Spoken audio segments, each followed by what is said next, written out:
Chapter 7. The All in All. Chapter 7, titled The All in All, delves deeper into the concept of the All and its pervasive presence in everything that exists. This chapter reveals the Hermetic perspective that while all things are part of the All, it is paradoxically more than the sum of all things. This Hermetic concept is a nod to the idea of non-duality, the principle that all forms of existence are manifestations of a single underlying reality. This principle is a common thread in many spiritual traditions, including Advaita Vedanta in Hindu philosophy and Zen Buddhism. In the world of science, we find a similar notion in the field of quantum physics. The principle of quantum entanglement, famously described by Albert Einstein as spooky action at a distance, demonstrates a kind of unity beneath the apparent separateness of particles. If two particles become entangled, the state of one instantaneously affects the state of the other, no matter the distance between them. This could be seen as a metaphor for the Hermetic concept of the All being present in all things. Moreover, theories such as the holographic principle in physics propose that every part of the universe contains information about the whole. Just as each part of a hologram contains the image of the entire hologram, each part of the universe might contain a full representation of the universe itself. This idea aligns with the Hermetic principle of the All in All. In the field of systems theory, the concept of emergent properties also mirrors this principle. In a system, the whole displays properties that its individual parts do not possess on their own. This reflects the Hermetic idea that the All is more than just the sum of all things. As we reflect on this chapter, we are reminded of the interconnectedness of all things and the potential for the whole to be greater than the sum of its parts. The Hermetic philosophy, in its wisdom, encourages us to consider not just the individual elements of existence, but also the intricate web of connections that weave them into a coherent whole. This holistic perspective, reflected in both ancient wisdom and modern science, continues to inspire our exploration of the universe and our place within it. While all is in the All, it is equally true that the All is in all. To him who truly understands this truth hath come great knowledge, the Kybalion. How often have the majority of people heard repeated the statement that their deity, called by many names, was all in all, and how little have they suspected the inner occult truth concealed by these carelessly uttered words. The commonly used expression is a survival of the ancient Hermetic maxim quoted above, as the Kybalion says, "To him who truly understands this truth hath come great knowledge, and this being so, let us seek this truth, the understanding of which means so much." In this statement of truth, this Hermetic maxim, is concealed one of the greatest philosophical, scientific, and religious truths. We have given you the Hermetic teaching regarding the mental nature of the universe, the truth that the universe is mental, held in the mind of the All. As the Kybalion says in the passage quoted above, all is in the All. But note also the correlated statement that it is equally true that the All is in all. This apparently contradictory statement is reconcilable under the law of paradox. It is, moreover, an exact Hermetic statement of the relations existing between the All and its mental universe. We have seen how all is in the All. Now let us examine the other aspect of the subject. The Hermetic teachings are to the effect that the All is immanent in, remaining within, inherent, abiding within, its universe, and in every part, particle, unit, or combination within the universe. This statement is usually illustrated by the teachers by a reference to the principle of correspondence. The teacher instructs the student to form a mental image of something, a person, an idea, something having a mental form, the favorite example being that of the author or dramatist forming an idea of his characters, or a painter or sculptor forming an image of an ideal that he wishes to express by his art. In each case, the student will find that while the image has its existence and being solely within his own mind, yet he, the student, author, dramatist, painter, or sculptor, is in a sense immanent in, remaining within, or abiding within, the mental image also. In other words, the entire virtue, life, spirit of reality in the mental image is derived from the immanent mind of the thinker. Consider this for a moment until the idea is grasped.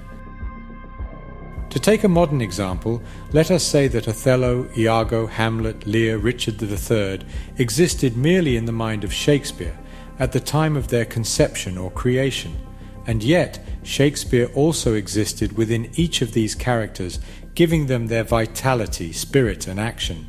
Whose is the spirit of the characters that we know as Micawber, Oliver Twist, Uriah Heep? Is it Dickens? Or have each of these characters a personal spirit, independent of their creator? Have the Venus of Medici, the Sistine Madonna, the Apollo Belvedere, spirits and reality of their own? Or do they represent the spiritual and mental power of their creators? The law of paradox explains that both propositions are true viewed from the proper viewpoints. Micawber is both Micawber and yet Dickens. And again, while Micawber may be said to be Dickens, yet Dickens is not identical with Micawber. Man, like Micawber, may exclaim, "The spirit of my creator is inherent within me, and yet I am not he."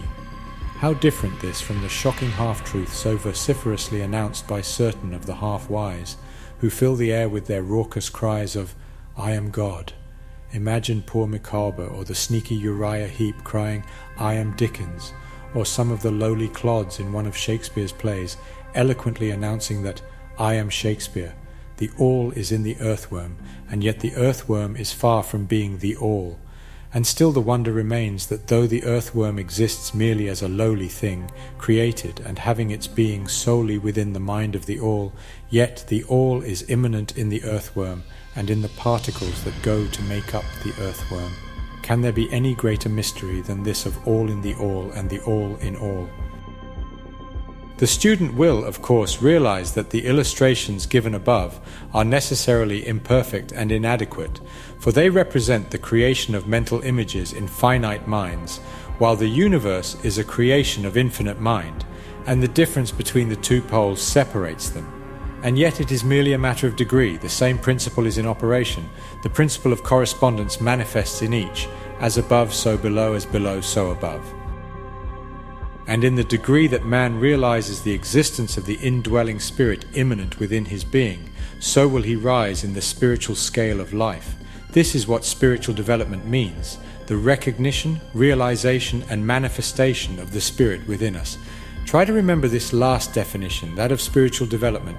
It contains the truth of true religion. There are many planes of being, many subplanes of life, many degrees of existence in the universe, and all depend upon the advancement of beings in the scale, of which scale the lowest point is the grossest matter, the highest being separated only by the thinnest division from the spirit of the all, and upward and onward along this scale of life everything is moving. All are on the path whose end is the all progress is a returning home, all is upward and onward, in spite of all seemingly contradictory appearances. Such is the message of the illumined. The Hermetic teachings concerning the process of the mental creation of the universe are that at the beginning of the creative cycle, the all, in its aspect of being, projects its will toward its aspect of becoming, and the process of creation begins.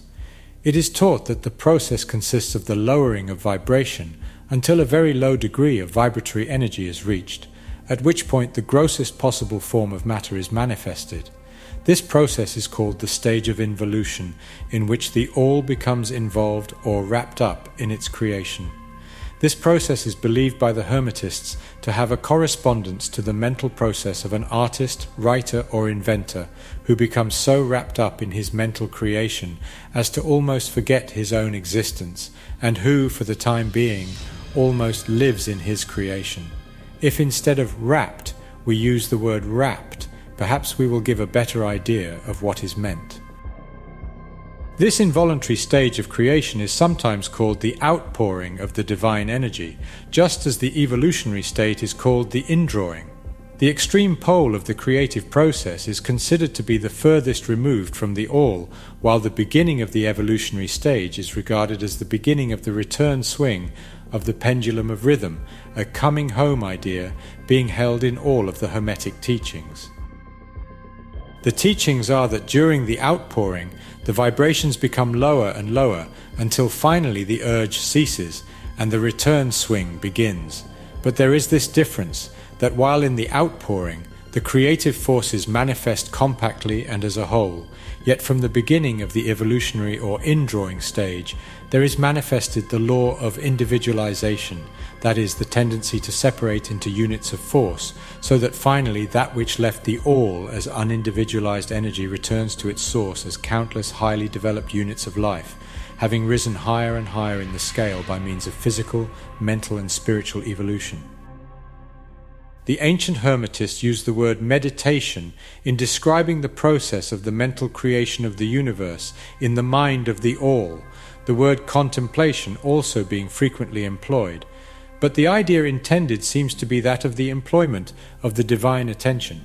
Attention is a word derived from the Latin root meaning to reach out, to stretch out, and so the act of attention is really a mental reaching out extension of mental energy, so that the underlying idea is readily understood when we examine into the real meaning of attention. The Hermetic teachings regarding the process of evolution are that the all, having meditated upon the beginning of the creation, having thus established the material foundations of the universe, having thought it into existence, then gradually awakens or rouses from its meditation, and in so doing starts into manifestation the process of evolution on the material, mental, and spiritual planes, successively and in order. Thus the upward movement begins, and all begins to move spiritward. Matter becomes less gross, the units spring into being, the combinations begin to form, life appears and manifests in higher and higher forms, and mind becomes more and more in evidence, the vibrations constantly becoming higher. In short, the entire process of evolution in all of its phases begins and proceeds according to the established laws of the indrawing process. All of this occupies eons upon eons of man's time, each eon containing countless millions of years, but yet the illumined inform us that the entire creation, including involution and evolution of an universe, is but as the twinkle of the eye to the all. At the end of countless cycles of eons of time, the all withdraws its attention, its contemplation and meditation of the universe, for the great work is finished, and all is withdrawn into the all from which it emerged. But mystery of mysteries, the spirit of each soul is not annihilated, but is infinitely expanded. The created and the creator are merged. Such is the report of the illumined. The above illustration of the meditation and subsequent awakening from meditation of the all is of course but an attempt of the teachers to describe the infinite process by a finite example, and yet, as below, so above. The difference is merely in degree. And just as the all arouses itself from the meditation upon the universe, so does man, in time, cease from manifesting upon the material plane, and withdraws himself more and more into the indwelling spirit, which is indeed the divine ego. There is one more matter of which we desire to speak in this lesson, and that comes very near to an invasion of the metaphysical field of speculation, although our purpose is merely to show the futility of such speculation. We allude to the question which inevitably comes to the mind of all thinkers who have ventured to seek the truth. The question is, why does the all create universes? The question may be asked in different forms, but the above is the gist of the inquiry. Men have striven hard to answer this question, but still there is no answer worthy of the name. Some have imagined that the all had something to gain by it, but this is absurd, for what could the all gain that it did not already possess? Others have sought the answer in the idea that the all wished something to love, and others that it created for pleasure or amusement, or because it was lonely or to manifest its power, all puerile explanations and ideas belonging to the childish period of thought. Others have sought to explain the mystery by assuming that the all found itself compelled to create by reason of its own internal nature, its creative instinct. This idea is in advance of the others, but its weak point lies in the idea of the all being compelled by anything, internal or external. If its internal nature or creative instinct compelled it to do anything, then the internal nature or creative instinct would be the absolute instead of the all, and so accordingly that part of the proposition falls. And yet the all does create and manifest, and seems to find some kind of satisfaction in so doing. and it is difficult to escape the conclusion that in some infinite degree it must have what would correspond to an inner nature or creative instinct in man, with correspondingly infinite desire and will. It could not act unless it willed to act, and it would not will to act unless it desired to act, and it would not desire to act unless it obtained some satisfaction thereby. And all of these things would belong to an inner nature, and might be postulated as existing according to the law of correspondence.